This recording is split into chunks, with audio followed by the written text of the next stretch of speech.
팩트에 대해서 약해지고 있으니까 네. 그런 것도 좀 좋은 것 같아요. 좀 바보스러워 보이고. 네. 저도 B급 코드로 가려고 애쓰고 있습니다. 즐거워하잖아요. 봐요. 실수하면. 근데 스피드 스케이팅이 이렇게 달려가면서 그 선수가 후반으로 갈수록 그 정말 0.0몇 초씩을 이렇게 단축하는 그 모습에서 뭐 환호하는 그 관중들뿐만 아니라 저도 막 이렇게 흥분이 되는 그 10km 굉장히 지루하거든요. 계속 돌면 그런 모습도 굉장히 놀라웠던 것 같습니다. 그래서 마치 특별히 스켈레톤은 뭐 전혀 우리가 관심 없었던 분야 아닌가요? 예. 근데 그것은 마치 그 무에서 유를 창조하듯이 어떤 가능성도 보이지 않는 곳에서 시작해서 그러한 성과를 일구어내는 모습들입니다. 그것을 보면 정말 경이롭다라는 생각을 하곤 하죠. 운동을 해보신 분들은 알겠지만 이 아마추어와 프로와의 차이는 정말 하늘과 땅의 차이가 있습니다. 범접할 수 없죠. 예, 여러분 어린 시절부터 이렇게 운동한 사람들과 그리고 나이 들어서 이렇게 그냥 설렁설렁 배운 사람들 시합이 되질 않습니다. 우리 이성봉 형제 아들 둘이 탁구를 하잖아요. 국가대표예요. 초등학교 국가대표입니다. 요만한 꼬맹이랑 탁구 치면 져요. 정말 기가 막힐 정도로 제가 중학교 때 3년 동안 탁구를 매일같이 쳤었는데요. 그런 실력으로도 되지가 않습니다. 그래서 그러한 그 차이가 있는데 성경에서도 그것을 비유해서 한 말씀이 있죠. 너무나 유명한 구절들인데 오늘 우리가 같이 한번 보도록 하겠습니다. 고린도전서 9장 24절로 27절 말씀입니다. 자, 고린도전서 9장 24절로 27절 말씀 우리가 다 같이 한번 읽어보도록 할까요? 시작. 경기장에서 달리게 하는 사람들이 모두 달리지만 상을 받는 사람은 하나뿐이라는 것을 여러분은 알지 못합니까? 이와 같이 여러분도 상을 받을 수 있도록 달리십시오. 경기에 나서는 사람은 모든 일에 절제를 합니다. 그런데 그들은 썩어 없어질 월계관을 얻으려고 절제를 하는 것이지만 우리는 썩지 않을 월계관을 얻으려고 하는 것입니다. 그러므로 나는 목표 없이 달리듯이 달리기를 하는 것이 아닙니다. 나는 허공을 치듯이 권투를 하는 것이 아닙니다. 나는 내 몸을 쳐서 굴복시킵니다. 그것은 내가 남에게 복음을 전하고 나서 도리어 나 스스로는 버림을 받는 가련한 신세가 되지 않으려는 것입니다. 아멘. 저는 오늘 설교 말씀의 제목을 바울과 우리의 올림픽이라고 붙여보았습니다. 우리 자신 또한 달리는 사람들이죠. 요즘 달리는 사람들이 많습니다. 그래서 달리는 사람을 위한 표현도 만들어졌어요. 가즈아. 아는 사람만 아는 표현입니다. 모두가 달리죠. 그런데 저와 여러분은 무엇을 위해 달리는 사람들일까요? 사도 바울은 이와 같이 여러분도 달리십시오 라고 말하고 있습니다. 조금 전에 읽었던 고린도서 9장의 말미에 있는 말씀인데요. 고린도전서 9장은 바울이 복음과 관련해서 전하는 사람들 또는 전하는 자의 태도 이러한 것을 이야기하는 장입니다. 쭉 다 읽어보시면 그런데 특별히 여기에서 바울은 경기장에서 달리게 하는 사람들을 비유해서 이야기를 하고 있습니다. 달리게 하는 사람들이 모두 달리지만 상을 받는 사람은 하나뿐이라는 것을 여러분은 알지 못합니까? 이와 같이라고 이야기를 하고 있습니다. 즉, 그 올림픽 경기에서 달리는 사람들과 같이 여러분도 상을 받을 수 있도록 달리십시오. 여러분도 달려야만 합니다라고 강변을 하는 거예요. 당시에 그리스에는 유명한 네 가지의 그 경기가 있었다라고 합니다. 네 가지가 있었는데요. 2년 또는 뭐 3년마다 열리는 경기가 있었는데 그 중에 첫 번째가 여러분이 잘 아는 올림픽 경기였습니다. 올림피안이라는 경기가 있었고, 그리고 피티안 경기라는 것이 있었고, 네미안 경기라는 게 있었고, 마지막으로 이스미안이라는 경기가 있었는데, 고린도 도시에서 열리는 경기가 이 네 가지 중에 마지막 이스미안이라는 경기였다고 합니다. 이 이스미안이라는 경기는 바울 시대에는 이 올림픽의 오리지널이라고 말할 수 있는 올림피안 경기보다 훨씬 더 성행하는 그러한 경기였다라고 해요. 이 경기가 유명해진 것은 플라미누스라는 그 로마의 그 장군이 이 이스미안 시합을 하던 때에 마케도니아 왕국으로부터 이 고린도를 해방시키는 선언을 한 것으로부터 훨씬 더 이 경기가 유명해졌다라고 합니다. 그런데 잘 살펴보면 그 고린도 시에서 개최가 되는 경기인 만큼 그 고린도 주변의 도시들이, 여러분 그리스는 도시국가였다라고 말하죠. 그래서 여러 개의 도시들이 모여서 또 그 시합을 할 때마다 와서 같이 경기를 하곤 했다고 그래요. 심지어는 이 아테네와 고린도는 경쟁 관계에 있었고 때때로는 전쟁을 했는데, 전쟁 중에도 아테네 시민들이 고린도에서 열리는 이스미안 게임 그 경기를 보기 위해서 모여서 함께 시합을 치르는, 뭐 지금 우리나라 남북 단일팀 뭐 이런 거랑 비슷하겠죠. 그럴 정도로 경기에 대한 열의가 뜨거웠다라고 합니다. 고린도 교회 형제 자매들이었다면 이 이스미안 게임에 대해서 잘 알고 있지 않았을까요? 바울 자신도 아마도 그러한 경기장에 가봤을 가능성이 높다라고 보고 있습니다. 바울이 나고 자랐던 타르소스라는 도시도 이러한 경기가 성행했던 도시였다라고 합니다. 그런데 이 올림픽 경기, 이스미안 경기, 이러한 게임은 단순한 스포츠 게임만을 하는 것이 아니라 그리스의 그리스 신화가 있잖아요, 그렇죠? 종교적인 의미도 있고, 그리고 문화적인 그 축제가 어우러진 그러한 자리였다라고 합니다. 그렇다면 당시에 가장 세상적인 모습, 또는 유대인들이라면 아마 이 자리에 아무도 안 갔을 거예요, 그렇죠? 우상에 대한 이야기를 하는 자리고, 그 다음에 육을 자랑하는 그러한 자리잖아요. 그런데 바울은 가장 육적인 자랑의 표상인 그 이스미안 경기를 예로 들어서 영적인 의미를 설명하려고 하고 있어요. 사실 이 신약의 그 복음서 이후에 나오는 서신서들은 세상적인 일들에 대해서 전혀 별개의 모습으로 이야기하는 것이 아니라 우리가 살고 있는 삶에서 벌어지는 일들을 연결해서 영적인 가치들을 설명하는 것이다, 이렇게 볼 수가 있습니다. 도대체 바울은 또는 성령님은 이러한 구절들을 통해서 우리에게 무엇을 전달하려고 했던 것일까요? 이것을 살펴볼 필요가 있습니다. 이 말씀은 이렇게 이야기합니다. 상을 받는 사람은 하나다라고 이야기하고 있습니다. 이렇게 달리기를 하면요, 상 받을 사람은 맨 앞에 있는 사람이죠. 이 경기에서 상을 받는 사람은 보통 사람이 아니었습니다. 여러분 달리기 시합에 나가 보신 적 있으세요? 초등학교 때 운동회 때? 네. 고등학교 때 혹시 시합 나가 보신 분 계신가요? 그 확 떨어지네. 대학에서 시합에 나가 보신 분 계신가요? 없으세요? 네.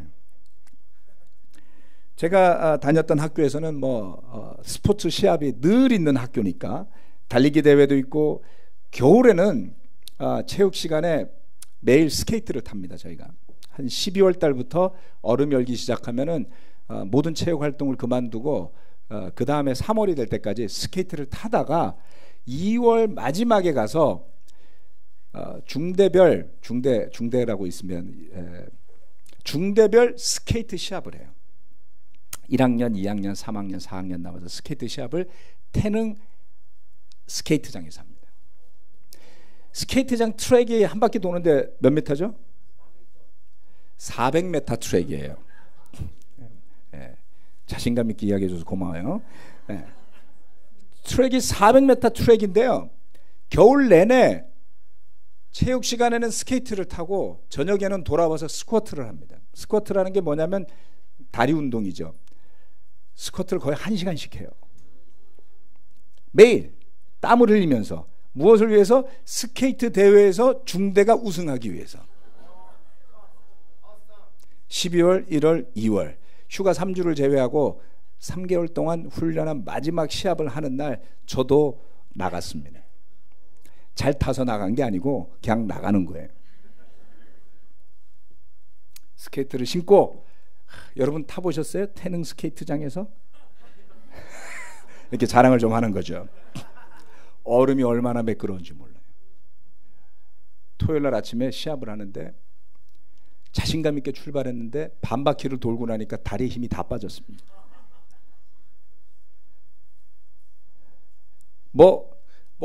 체중을 싣고 무슨 발을 안에서부터 밖으로 밀고 이런 거 아무것도 없어요. 그냥 허부적거리면서 마지막 200m를 넘어지듯이 달려 들어왔습니다. 너무 힘들었어요. 예. 반짝이는 햇볕 때문에 그 눈이 보이지도 않습니다. 예. 선글라스도 없었죠, 당시에는. 정말 앞도 안 보이고요. 체력이 다해가지고 호흡도 차고요. 다리는 풀려서 비틀거리면서 돌아왔습니다. 이 선수들이요, 얼마나 열심히 달립니까? 그렇지 않나요? 그 경기에서 그들이 그토록 열심히 달리는 이유는 상을 받기 위함이에요. 예. 당시에 그 이즈미안 게임에서 승리한 사람들에게 주어지는 월계관을 이렇게 돌에다 새겨놨습니다. 여기에 보면 잘 안 보이시는군요. 글자로 이즈미안이라고 되어 있고요. 이게 월계관을 상징합니다. 누구도 적당히 달리지 않습니다. 이 올림픽에 나온 사람들을 보면 정말 열심히 달리죠. 우리 쇼트트랙 계주에서, 우리 여자 쇼트트랙 계주에서 우리 선수들이 미끄러졌잖아요. 그렇죠. 많이 미끄러지는데 쇼트트랙 계주에서 선수들이 미끄러졌는데 열심히 돌아서 마지막에 예선에 1등으로 들어왔잖아요. 그래서 그 1등으로 따라잡히기 전에 1등했던 캐나다 선수들의 인터뷰한 기사가 있었습니다. 읽으신 분들 계시죠? 그 선수들이 이렇게 표현했어요. 죽는 줄 알았다고요. 죽도록 달리는데 뒤에서 와서 자기들을 앞서다라는 것이죠. 얼마나 절망적이었을까요? 사람처럼 느껴지지 않았겠죠. 마치 제가 그렇게 허부적거리면서 얼음판 위를 미끄러지듯이 허부적대고 있는 사이에 정말 쌩쌩 달리는 선수들을 보면 기가 죽을 정도였을 겁니다. 선수들이 그토록 죽도록 달리는 이유는 단 한 가지였어요. 이길 수 있다고 믿기 때문입니다. 마지막 순간까지 포기하는 법이 없지요. 당시 경기에서 우승한 사람은 고향에서 성대한 환영 파티가 행사가 벌어졌고요. 그리고 2년이 지난 뒤에 다시 이 시합이 열릴 때면 그전 경기에서 우승한 사람만이 앉을 수 있는 특별한 자리가 있답니다. 월계관을 쓴 사람들만이 앉을 수 있는 자리에서 시합을 관람할 수 있는 특권이 주어졌던 것이죠. 자신이 속한 마을, 자신이 속한 도시를 대표해서 그 명예를 얻기 위해서 그토록 열심히 달리는 사람들입니다. 이 23절 말씀은 우리도 상을 받기 위해 달리는 사람임을 상기시켜주고 있습니다. 승자에게 주어지는 상이 있다라고 바울은 이야기했습니다. 우리에게도 믿음의 상이 있다라고 이야기하는 것입니다. 그것은 그 경기에서 달리는 선수들이 죽도록 달리면서도 결코 놓치고 싶어하지 않은 상처럼 우리 또한 죽도록 달릴 가치가 있다는 것이죠. 마치 올림픽 게임의 승자를 향한 환호가 있듯이 하나님 나라의 믿음의 승자 한 명 한 명에게 돌아갈 상과 천국의 환영이 있다는 것이죠. 자, 달리는 사람들 중에 한 사람만이 상을 얻는다라는 표현이 중요합니다. 그것은 게임에서 여러 사람이 달리는데 한 사람만이 이기게 되죠. 그것은 그리스도인들이 모두 달리는데 한 사람이 우승한다라는 뜻은 분명히 아닐 겁니다.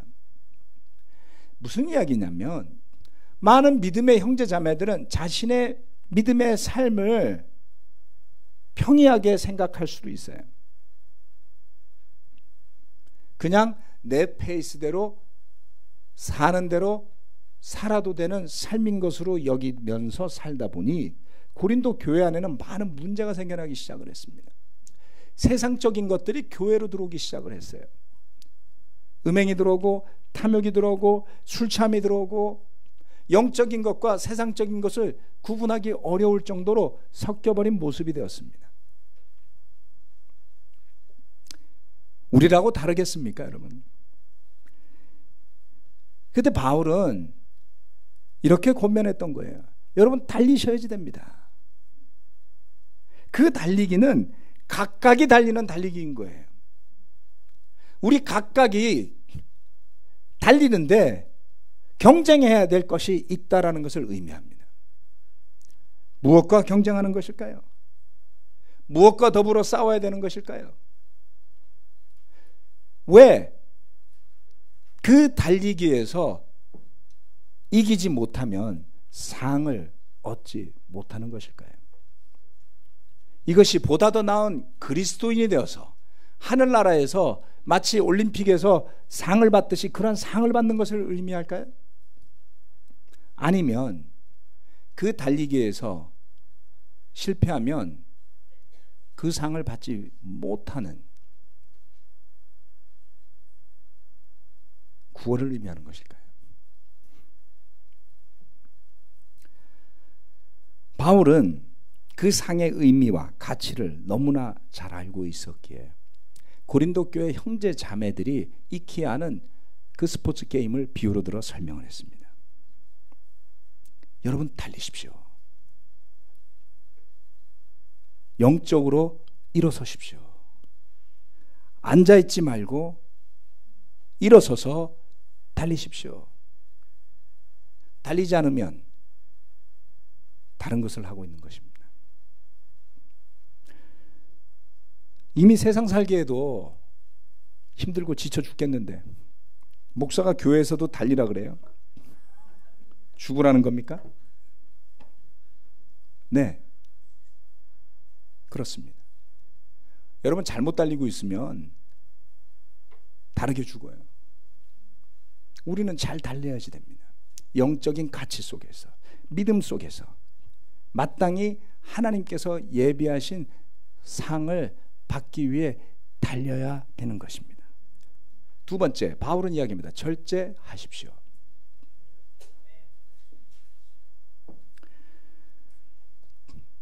고린도전서 9장 25절 말씀, 이것도 한번 같이 다시 한번 읽도록 하겠습니다. 시작. 경기에 나서는 사람은 모든 일에 절제를 합니다. 그런데 그들은 썩어 없어질 월계관을 얻으려고 절제를 하는 것이지만 우리는 썩지 않을 월계관을 얻으려고 하는 것입니다. 아멘. 그 경기를 하는 선수들은 몇 가지 룰이 있었는데요. 첫 번째는 출전 자격이 자유인 이상이어야지만 주어졌습니다. 즉 노예들은 참가할 수 없었다는 것이죠. 아무나 달릴 수 있는 것은 아니었습니다. 그 다음 그 선수들은, 운동을 하는 선수들은 시합이 열리기 10달 전부터 준비에 들어가야만 했습니다. 그리고 시합이 열리기 30일 전부터 선수들은 김나지움이라고 부르는, 김나지움이라는 것은 오늘날로 하면은 무슨 스포츠 센터 같은 거죠. 그곳에 매일같이 나가서 연습을 했어야만 합니다. 아무나 선수가 될 수도 없었고요. 그 다음 이와 같은 훈련을 거치지 않은 사람은 경기장에 설 수가 없었습니다. 그래서 이 10개월 동안 그 경기에 나서는 선수들은 철저히 자기 자신을 절제했어야만 한다라는 것이죠. 그 절제는 유명한 절제였던 것 같아요. 포도주를 마실 수 없고 어떤 음식들은 먹어서는 안 되고, 그리고 몸에 붙어있는 모든 살들을 다 빼고 나서 완벽한 몸매를 이룬 다음에야 비로소 경기장에 나설 수 있는 것이죠. 여러분 그 벽화에 나오는 운동 선수들의 그 몸을 묘사한 거 보셨죠? 군살이 없더라 이거예요. 미끈미끈한 근육으로 다 그려져 있잖아요. 그게 농담이 아니고 살들을 다 떨어내는 연습을 그 10개월간 하는 겁니다. 자, 10개월간 그 살을 다 떨어내면 지방이 몇 퍼센트 정도 될까요? 체지방률이 10% 갖고는 안 돼요. 나도 11%까지 가봤어요. 제가 한 10년 전에 최근까지 그랬습니다. 체지방을 측정하니까 11% 정도밖에 안 나왔어요. 운동을 해서 그런 게 아니라 안 먹어서 살 빠져서. 주변에서 불쌍하다 그랬어요. 제가 지금 옛날 사진을 보면 정말 불쌍해요. 야, 저렇게 말라갖고 댕겼어? 참 보기 안 좋았겠다. 지금은 넉넉해졌습니다. 자, 그런데 그 올림픽 선수들은 아마 체지방률이 한 5% 정도 되지 않을까 싶어요. 제 추정치로는 체지방 5%가 뭔지 인터넷 찾아보십시오. 여러분의 체지방은 형제들 에버리지 25% 정도로 보입니다. 제가 볼 땐. 그렇죠? 예. 그 중에 30%에 육박하시는 분들도 조금씩 보이네요. 자매들 체지방은 잘 모르겠습니다. 제가. 달리기 전에 몸에 붙은 어떠한 부가적인 살도 용납되지 않는 정말 땀을 짜내고 지방을 짜내고 에너지를 짜내는 절제를 했던 것이죠. 올림픽 선수들의 자기 절제에 대한 이야기는 참으로 다양합니다. 어제 저녁에 그 쇼트스케이트에서 금메달을 딴 그 최민정 선수가 그렇게 이야기를 했죠. 엄마 이제는 가족여행 가. 그동안 가족여행도 못 간 거예요. 불쌍하지 않나요? 제 아들 둘째 아들하고 동갑인 것 같던데 우리 아들은 가족여행을 얼마나 많이 갔는지 몰라요.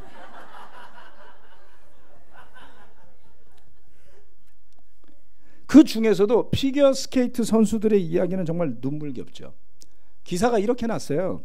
뭐라고 났냐면 체중 조절 때문에 먹고 싶은 것을 다 먹을 수가 없다.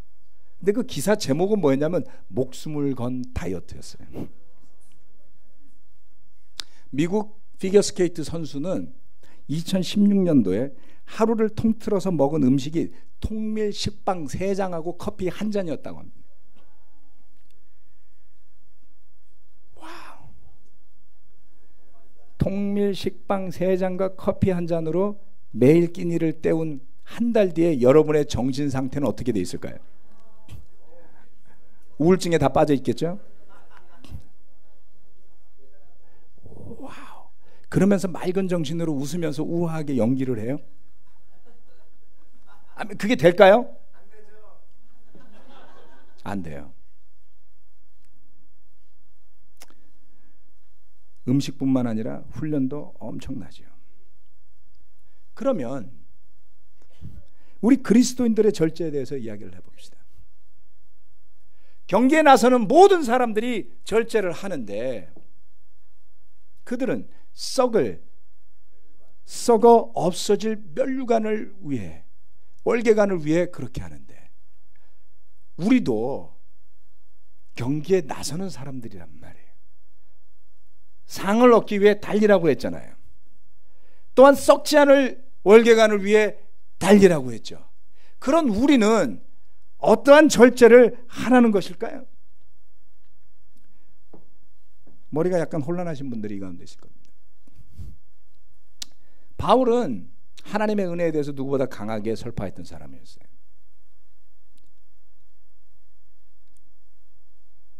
하나님의 완전한 은혜는 완전한 죄 가운데 있는 우리를 믿음만으로 구원하게 한다라고 했습니다. 어떤 행위가 없다 할지라도. 그런데 그토록 은혜를 강조했던 사도 바울은 왜 절제를 이야기하고 달리기를 이야기하는 걸까요?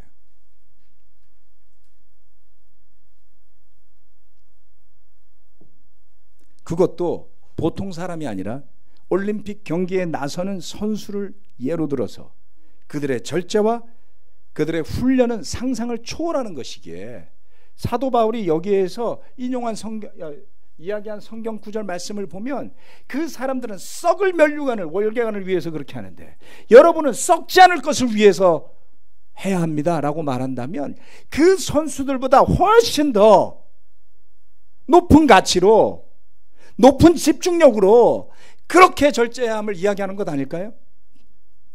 죽도록 달리는 선수들이라면 우리의 믿음의 경주는 그것을 뛰어넘는,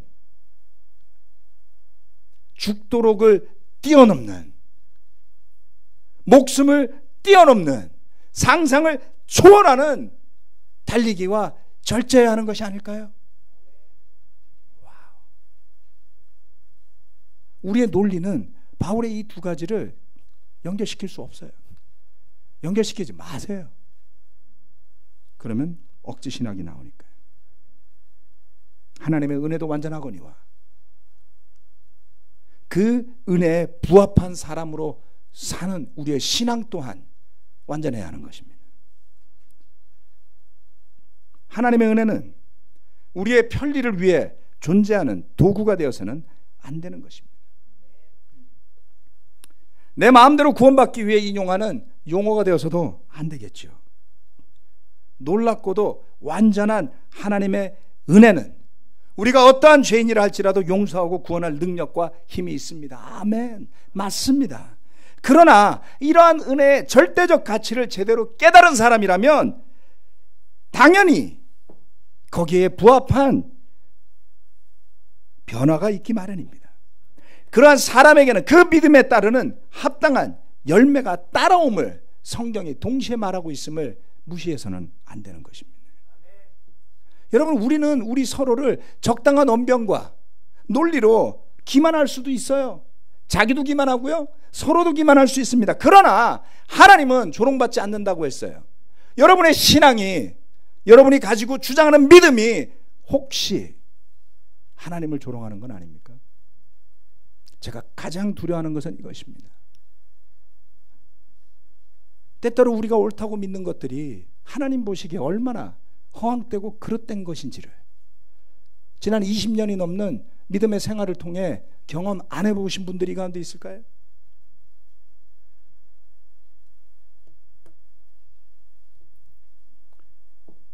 여러분, 하나님의 은혜가 우리가 마땅히 기울여야 할 절제의 미덕을 무력화시키지 않는다는 것을 기억하십시오. 오히려 그 엄청난 하나님의 은혜는 우리를 송두리째 변화시킬 수 있습니다. 우리는 그것을 믿어야 하는 것이죠. 노력으로 완전해지라는 것이 아닙니다, 여러분. 이 구절의 근본의 동기를 보셔야지 된다라고 저는 생각합니다. 왜냐하면 은혜를 깨달은 사람다운 그 믿음의 열매를 맺고 있는지 살피는 것, 그때 비로소 우리는 위선적인 거짓 믿음의 유혹에서 벗어날 수 있는 것입니다.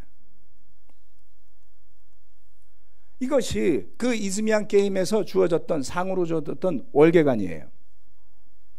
솔나무 또는 월계수 이파리로 관을 만들어 씌워줬습니다.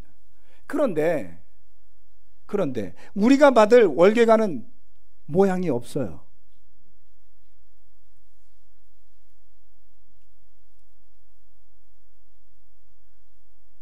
그래서 어렵죠.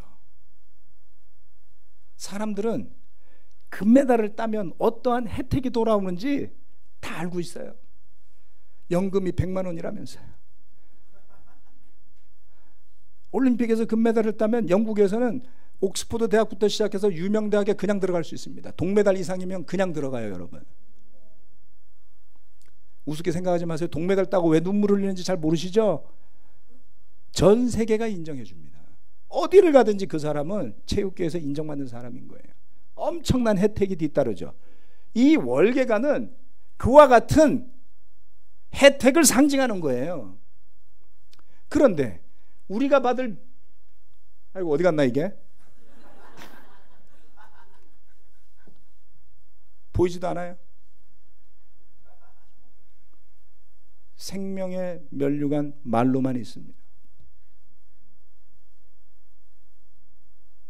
영적으로 보지 않고서는 볼 수도 느낄 수도 없는 것이 바로 이 썩지 않을 월계가 아니에요. 야고보서 1장 12절 말씀 제가 읽겠습니다. 시험을 견뎌내는 사람은 복이 있습니다. 그 사람은 그의 참됨이 입증되어서 생명의 면류관을 받을 것이기 때문입니다. 그것은 하나님을 사랑하는 사람들에게 약속된 것입니다.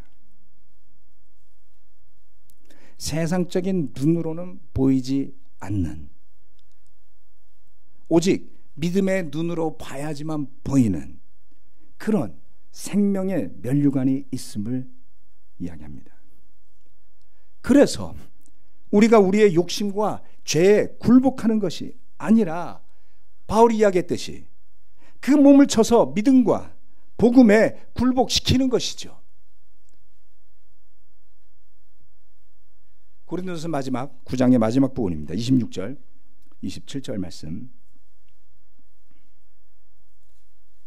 같이 한번 읽어보겠습니다. 시작. 그러므로 나는 목표 없이 달리듯이 달리기를 하는 것이 아닙니다. 나는 허공을 치듯이 권투를 하는 것이 아닙니다. 나는 내 몸을 쳐서 굴복시킵니다. 그것은 내가 남에게 복음을 전하고 나서 도리어 나 스스로는 버림을 받는 가련한 신세가 되지 않으려는 것입니다. 바울은 이야기했어요. 나에게는 목표가 있습니다.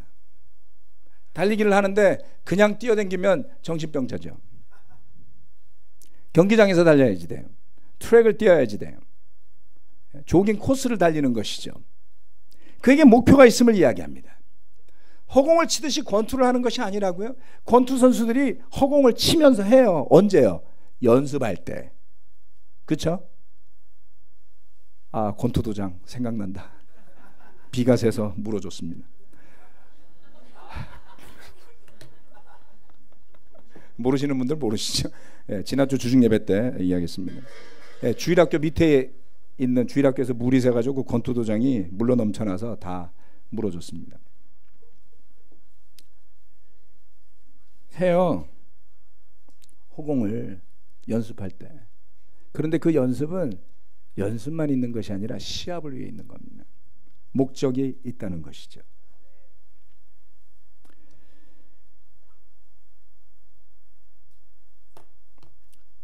우리가 절제해야 될 이유가 없다면 그 절제는 자기 만족이 될 수 있습니다.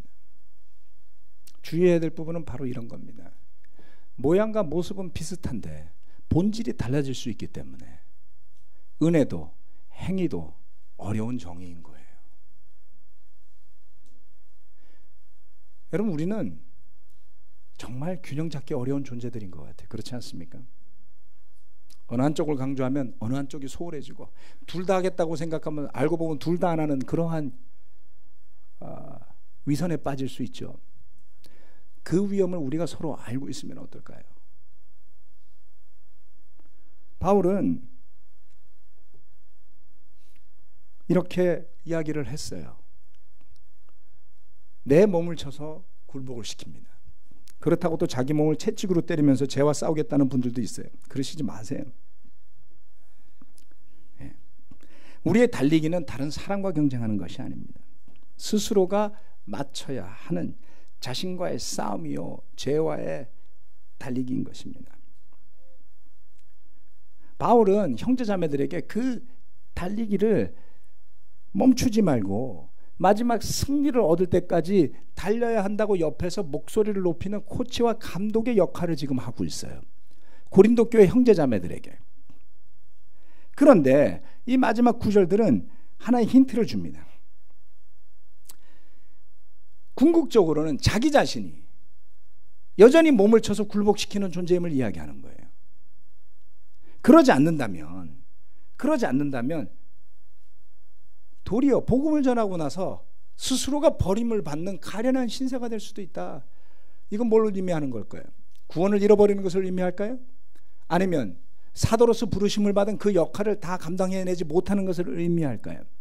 대부분의 주석가들은 두 번째를 이야기한다라고 생각하고 있습니다. 그가 비록 구원은 잃어버리지 않을지 모르지만 사도로서 감당해야 될 자기에게 주어진 그 사명을 다하지 못하는 것을 두려워하는 것이 아닌가. 무엇이 되었건 한 가지 알 수 있어요. 그는 코치와 감독으로서 뿐만이 아니라 그 스스로가 여전히 지금 현역 선수로 살고 있다는 겁니다. 올림픽 시합을 하는데 선수들은 정말 죽어라고 하죠. 감독과 코치가 죽어라고 뜁니까? 뛰라고 말만 하죠.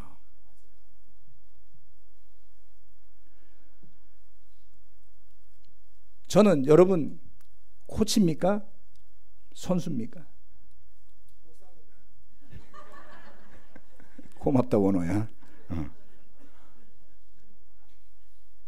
여러분 우리가 그리스도인으로 산다라는 것은 여러분 누군가에겐 여러분 코치가 돼 있을 겁니다. 누군가에겐 감독 같은 역할을 하고 있을 거예요. 그런데 TV에 나오는 코치나 감독 되지 마세요. 스포츠에서는 그래도 돼요.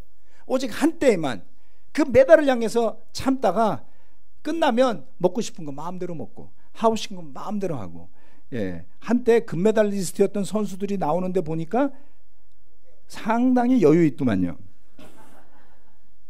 누구도 그들을 비난하지 않습니다. 근데 바울은 뭐라 그랬습니까? 나는 지금도 나를 쳐서 굴복시킵니다.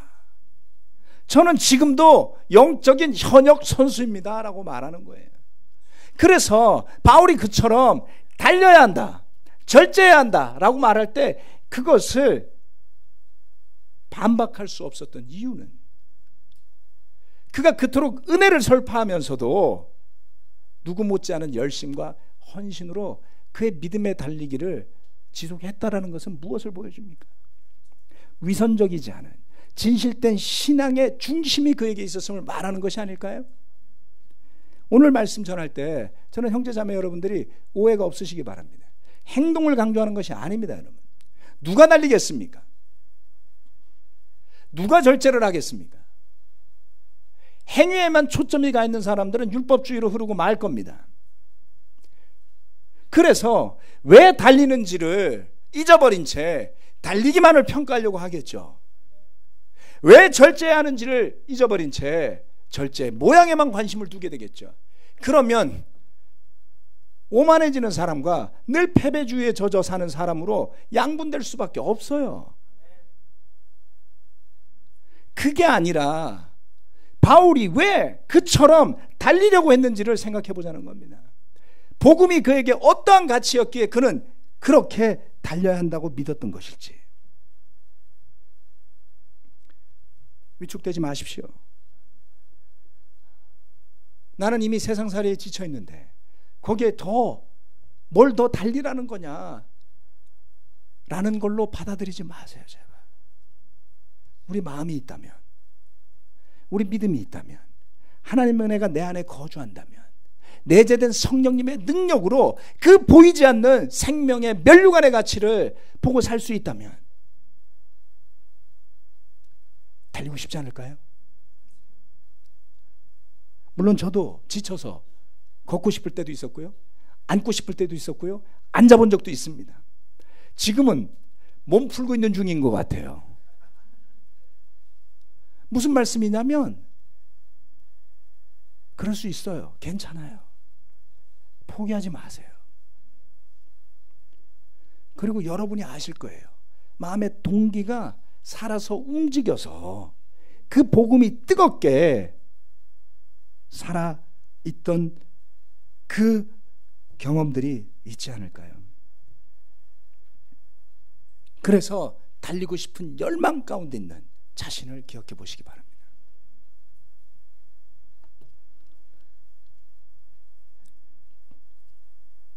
달린다라는 것은 축복이자 정말 놀라운 기회라는 것을 생각해 보게 됩니다.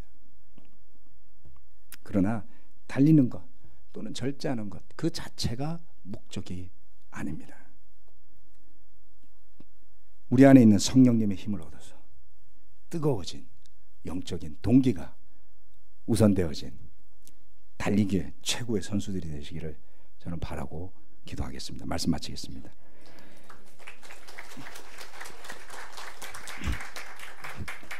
함께 기도하시고 성찬과 헌금을 나누시겠습니다.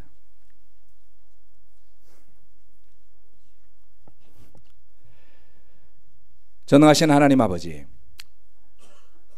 가족들과의 소중한 시간들, 설날을 보내고 이렇게 주일에 함께 또 예배로 모이게 되니 참으로 감사합니다. 정말 열심히 살아온 형제자매들이 이 자리에 함께 있습니다. 모든 스토리를 제가 다 알지 못하지만 제가 알고 있는 한, 제가 만났던, 교제를 나누었던 모든 형제자매들 한 명 한 명이 놀라운 믿음의 이야기들을 지니고 있습니다. 그것은 정말 감동스러운 이야기들이고 또 감탄스러운 이야기들임에 틀림이 없습니다. 그러기에 우리가 우리 서로를 바라볼 때에 그와 같은 믿음의 영웅들로 함께 수고하고 애써서 주님의 몸된 교회를 일구고 세우는 일꾼으로서 또 그 교회라는 건물을 하나하나 쌓아 올려가는 구성원이자 벽돌로서 존중하는 마음이 점점 더 커져가고 있음을 감사드립니다. 주님, 때로는 우리 가운데 지친 마음, 영혼, 육신의 상태가 있을 수 있습니다. 우리는 그러한 것을 판단하고자 하는 것이 아닙니다. 주님, 어느 누구를 할지라도 누군가가 옆에서 마음에 기쁨과 열정을 가지고 힘써 달리고자 할 때 그것을 응원하게 도와주시고 그것이 힘이 되어서 함께 달릴 수 있도록, 그래서 정말 지친 사람이나 쓰러져서 뒤로 나가 떨어지는 형제나 자매가 없이 모두가 함께 상을 받으려 각각의 달리기를 달려낼 수 있는 형제 자매들로서 한층 더 거듭나게 되기를 간절히 기도합니다. 2달이 지나가고 있습니다. 믿기지 않을 정도로 빠른 속도로 2018년이 지나갑니다. 그러나 주님, 두려움으로 바라보기보다는 주님께서 주신 상을 향해 달려가는 해가 되도록 우리의 눈을 열어 주님께서 주시고자 하는 그 믿음의 상을 바라볼 수 있도록 이끌어 주시길 간절히 원합니다. 이 모든 축복된 삶의 모든 것을 마련해 주신 예수님을 기억하는 성찬의 시간, 또한 우리의 감사를 주님께 드리며 주님께서 주신 것을 되돌려 드리는 헌금의 시간, 주님께서 축복하여 주시길 바라며 예수 그리스도 이름으로 기도합니다. 아멘.